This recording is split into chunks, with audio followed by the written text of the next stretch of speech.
नेपालमै bachelor पढिराख्दाखेरि Australia जस्तो देशमा आएर फुल स्कलरसिप र ग्रान्ट पाएर 1 वर्षको लागि पढ्ने मौका पाउनु मेरो लागि सपना जस्तो नै थियो। नमस्कार, मेरो नाम शालिनी घिमिरे हो र म काठमाडौँ युनिभर्सिटीबाट bachelor in community development programme अन्तर्गत वेस्टर्न सिडनी युनिभर्सिटी अस्ट्रेलियामा 1 वर्ष लामो सेमेस्टर एक्सचेन्ज प्रोग्रामका लागि अस्ट्रेलिया आएकी छु। Bachelor in community development programme अन्तर्गत मैले नेपालमा बसेर 2.5 वर्ष नेपाली समाजको बारेमा अध्ययन गर्ने, गाउँ सहरमा फिल्डवर्क गरेर नेपाली समुदायका विशेषता र समस्या बुझ्ने मौका पाएँ र हाल अस्ट्रेलियामा 1 वर्ष अन्तर्राष्ट्रिय शिक्षा र समाजको बारेमा अध्ययन र अनुभव गर्ने ग्लोबल एक्सपोजरले मलाई निकै सक्षम विद्यार्थी एवं व्यक्ति अवश्य बनाउँदैछ।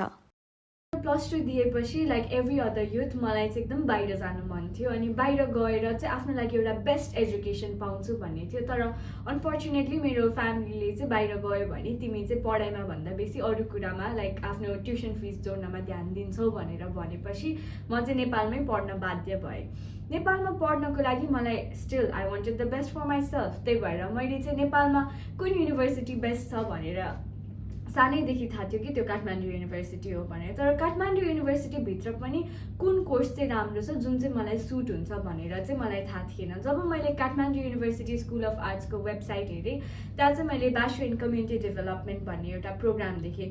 त्यो प्रोग्रामको सब्जेक्टहरू हेर्दाखेरि community development, community education, gender development, caring for elderly people, population, social psychology, community organising जस्तो सब्जेक्ट्सहरू हेर्दाखेरि चाहिँ यो सब्जेक्ट त एकदम मलाई चाहिएको र एकदमै नेपालमा एउटा प्र्याक्टिस गर्ने मान्छेलाई चाहिएको सब्जेक्ट रहेछ है। नेपालमा मात्र पनि होइन, हामीले इन्टरनेसनल लेभलमा पनि थ्योरीहरू पढेपछि चाहिँ यो त लाइक नेपालमा र इन्टरनेसनली दुवैमा प्र्याक्टिस गर्नुपर्ने एउटा सोसियल साइन्सको एकदमै राम्रो सब्जेक्ट रहेछ भन्ने फिल भयो। त्यही भएर मैले ब्याचलर इन कम्युनिटी डेभलपमेन्ट पढेको। अनि अर्को एउटा आकर्षक कुरा चाहिँ के हो भन्दाखेरि हाम्रो ब्याचलर इन कम्युनिटी डेभलपमेन्टमा एभ्री सेमेस्टर भनेको एभ्री 6 मन्थ्समा चाहिँ हाम्रो फिल्ड भिजिट्सहरू हुन्छ। त्यो चाहिँ युजुअली काठमाडौँको आउटस्कर्ट्स अर इभन टाढा टाढा सुदूरपश्चिमतिर पनि हुन्छ। ब्याचलर इन कम्युनिटी डेभलपमेन्ट पढेर चाहिँ हामीले एकदमै नेपालको गाउँठाउँ सहरमा बसेर पढेर गाउँमा गएर त्यसलाई प्र्याक्टिकली इम्प्लिमेन्ट गर्न चाहिँ एकदम धेरै अपर्च्युनिटीहरू पाएका थियौँ। हामी धेरै फिल्ड भिजिट्सहरूमा जान्थ्यौँ।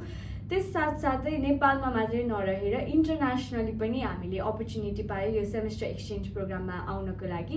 यो सेमेस्टर एक्सचेन्ज प्रोग्राममा आएपछि चाहिँ हामीले जुन थ्योरीमा पढेको कुराहरू थियो त्यो चाहिँ हामीले प्र्याक्टिकली इम्प्लिमेन्ट गर्न पनि पाइरहेको छ। साथसाथै यहाँको बाहिर चाहिँ इन्टरनेसनल लेभलमा कसरी त यो सामुदायिक विकासको कार्यहरू हुन्छ भनेर पनि त्यसको बारेमा ह्यान्ड्स अन नलेज पाउनको लागि चाहिँ एकदमै हेल्प भइरहेको छ। नेपालको इन्डिजिनियस पिपल सँगसँगै गरेर यहाँ अस्ट्रेलियाको इन्डिजिनियस पिपलहरूको बारेमा पनि पढ्न अनि त्यसको प्र्याक्टिस गर्न पाउँदा चाहिँ एकदमै राम्रो अनुभव भइरहेको छ। तसर्थ काठमाडौँ युनिभर्सिटीमा अध्ययन गरेर मैले नेपालमै बसेर नेपालको बेस्ट एजुकेसन र लोकल एन्ड इन्टरनेसनल एक्सपोजर पाउनुको साथसाथै मैले मेरा धेरै सपनाहरू बाँच्ने मौका पाइरहेकी छु। यी सबै अनुभव बटुलेर म आफ्नो देशमा एउटा एजेन्ट अफ चेन्ज बन्न चाहन्छु। साथसाथै म नेपाली विद्यार्थीहरूलाई नेपालमै बसेर बेस्ट एजुकेसन र ग्लोबल एक्सपोजर पाउन सम्भव छ र त्यो काठमाडौँ युनिभर्सिटीले गराउँछ भन्न चाहन्छु। धन्यवाद।